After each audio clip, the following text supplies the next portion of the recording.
സുരേഷ് ഗോപി തൻ്റെ luxury car register ചെയ്തപ്പം 30 ലക്ഷം രൂപ ടാക്സ് വെട്ടിച്ചു എന്നൊരു കേസ് കേരളത്തിൽ രജിസ്റ്റർ ചെയ്തിരുന്നു. അത് പിന്നീട് ക്രൈംബ്രാഞ്ച് ഏറ്റെടുത്തു.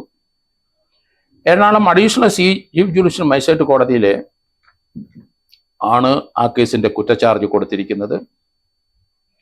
ആ കുറ്റചാർജിന് വിടുതൽ കിട്ടാനായിട്ട് സുരേഷ് ഗോപി കൊടുത്ത പരാതി ആ കോടതി തള്ളി. പോണ്ടിച്ചേരിയിലെ ആണ് 2 ലക്ഷറി കാറുകൾ സുരേഷ് ഗോപി കേരളത്തിൽ രജിസ്റ്റർ ചെയ്യുന്നതിന് പകരം അവിടെ കൊണ്ടുപോയി രജിസ്റ്റർ ചെയ്തു. ടാക്സ് വെട്ടിക്കാനാണ് അവിടെ രജിസ്റ്റർ ചെയ്തത്.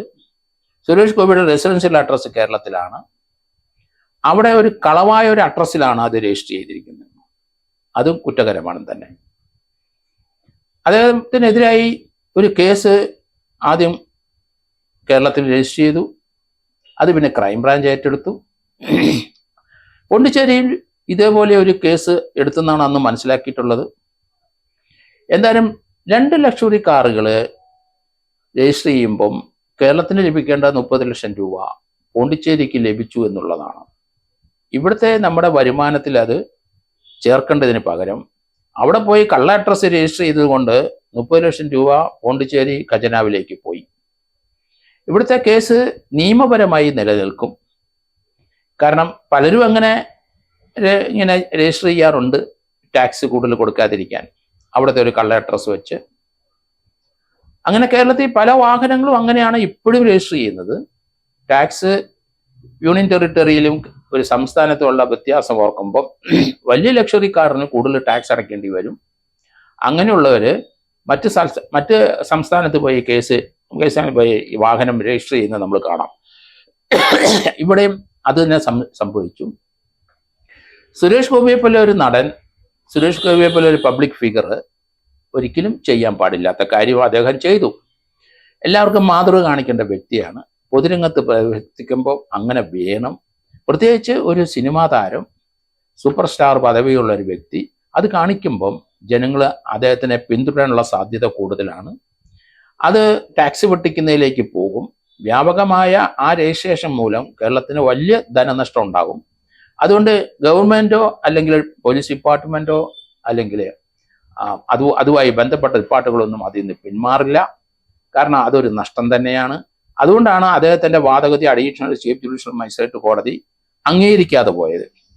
ഏതായാലും 2 ആഡംബര കാറുകളല്ല, അദ്ദേഹത്തിന് 3-4 കാർ ഉണ്ടെന്നാണ് മനസ്സിലാക്കുന്നത്.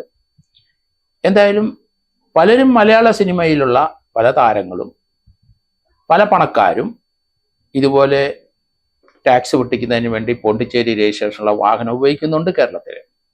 അതെല്ലാം തിരിച്ച് ഇവിടുത്തെ രജിസ്ട്രേഷനിൽ കൊണ്ടുവരുന്നതാണ് നല്ലത്.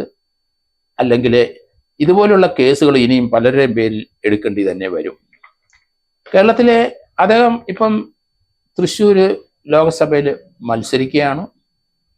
അവിടെ സാധ്യതകൾ വളരെ കുറവാണെന്നാണ് പലരുടെയും വിലയിരുത്തൽ. കേരളത്തിൽ പൊതുവെ BJPയുടെ സ്ഥാനം 2ാം സ്ഥാനമോ 3ാം സ്ഥാനത്തേക്ക് പോകും. അല്ലാതെ ഇവിടെ ഏതെങ്കിലും സീറ്റ് നേടും എന്ന് ആരും പ്രവചിച്ച് കണ്ടില്ല. അതിനുള്ള സാധ്യതകളും വളരെ വിരളമായിട്ടാണ് കാണുന്നത്.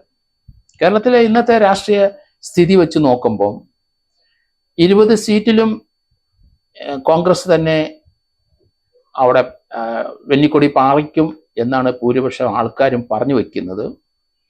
എന്തായാലും രാഷ്ട്രീയ പാർട്ടികൾ എല്ലാവരും രംഗത്ത് സജീവമായിട്ടുണ്ട്. എങ്കിലും ട്രെൻഡ് പലരും ഇങ്ങനെയാണ് പറയുന്നത്. അതിന് പല കാരണങ്ങളും ഉണ്ടെങ്കിലും കേരളത്തിലെ ബാങ്കുകളിലെ, പ്രത്യേകിച്ച് കരുവന്നൂർ ബാങ്കുകളിലെ ആ തട്ടിപ്പുമായി ബന്ധപ്പെട്ട് CPM നേതാക്കളാണ് രംഗത്ത് വന്നിട്ടുള്ളത്.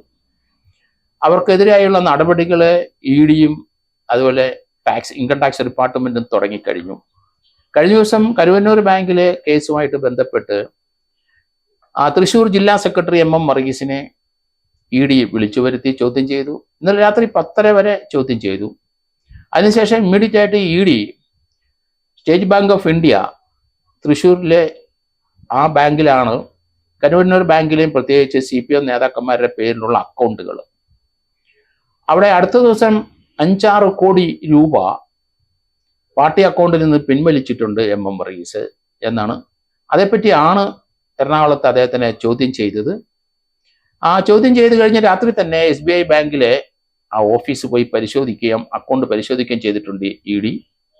അവിടുത്തെ CPM പാർട്ടി ഓഫീസിലെ സെക്രട്ടറിയെ രാത്രി തന്നെ വിളിച്ചു വരുത്തി ബാങ്കിൽ വിശദീകരണമൊക്കെ ചോദിക്കുകയും ചെയ്തു എന്ന് മനസ്സിലാക്കുന്നു. ഏതായാലും ED വളരെ വേഗത്തിൽ ഇപ്പം സഞ്ചരിക്കുന്നതായിട്ടാണ് തോന്നുന്നത്. രണ്ടാമത് EDയോടൊപ്പം ആ ഓഫീസിലെ ഇൻകം ടാക്സ് ഓഫീസിൽ നിന്നുള്ള അന്വേഷണ ഉദ്യോഗസ്ഥന്മാരും വന്ന് വിവരങ്ങൾ ശേഖരിച്ചു എന്നാണ് മനസ്സിലാക്കുന്നത്. പണം കൈമാറ്റം ചെയ്തെങ്കിലും അതിന് ടാക്സ് വ്യക്തികൾ കൊടുത്തിട്ടുണ്ടോ എന്ന കാര്യത്തിലേക്ക് കൂടുതൽ അന്വേഷണം നീളുന്നു എന്നുള്ളതാണ്. യഥേഷ്ടം പാർട്ടി ഫണ്ടുകൾ വ്യക്തികളുടെ പേരിലേക്ക് മാറ്റിക്കഴിഞ്ഞാൽ അത് വ്യക്തിയുടെ വരുമാനത്തിനകത്തേ വരുവുള്ളൂ. അവർ ടാക്സ് കൊടുക്കാൻ ബാധ്യസ്ഥരാണ്. അങ്ങനെയായിരിക്കണം EDയുടെ അന്വേഷണ ഓഫീസറുടെ മുമ്പാകെ തന്നെ ഇൻകം ടാക്സ് ഉദ്യോഗസ്ഥരും എത്തി അവിടെ മറീസിനെ ചോദ്യം ചെയ്തു എന്നാണ് മനസ്സിലാക്കുന്നത്. കാരണം കഴിഞ്ഞ ദിവസം 5-6 കോടി രൂപയാണ് പെട്ടെന്ന് അവിടെ നിന്ന് പിൻവലിച്ചത് തന്നെ. ഏതായാലും കരുവന്നൂർ ബാങ്ക് തട്ടിപ്പുമായി പാർട്ടി നേതാക്കന്മാരെ ഉൾപ്പെടുത്തിയുള്ള കുറ്റച്ചാർജുകൾ തീർച്ചയായിട്ടും വരും എന്നാണ് കരുതുന്നത്. അന്വേഷണം ആ വഴിക്ക് വേഗത്തിൽ നീങ്ങുന്നുണ്ട്. അതുകൊണ്ട് പൊതുവെ CPMനെ കേരളത്തിലെ അവരുടെ പ്രവർത്തനത്തിൽ ഈ രീതിയിലുള്ള പ്രവർത്തനങ്ങൾ നടക്കുന്നു എന്ന് പൊതുജനങ്ങളിൽ വ്യാപകമായി ഈ ആക്ഷേപം നിലനിൽക്കുമ്പോൾ പാർട്ടിയുടെ മുന്നോട്ടുള്ള ഗമനം അത്ര സുഖകരമല്ല കേരളത്തിലെന്നാണ് ഞാൻ കരുതുന്നത്.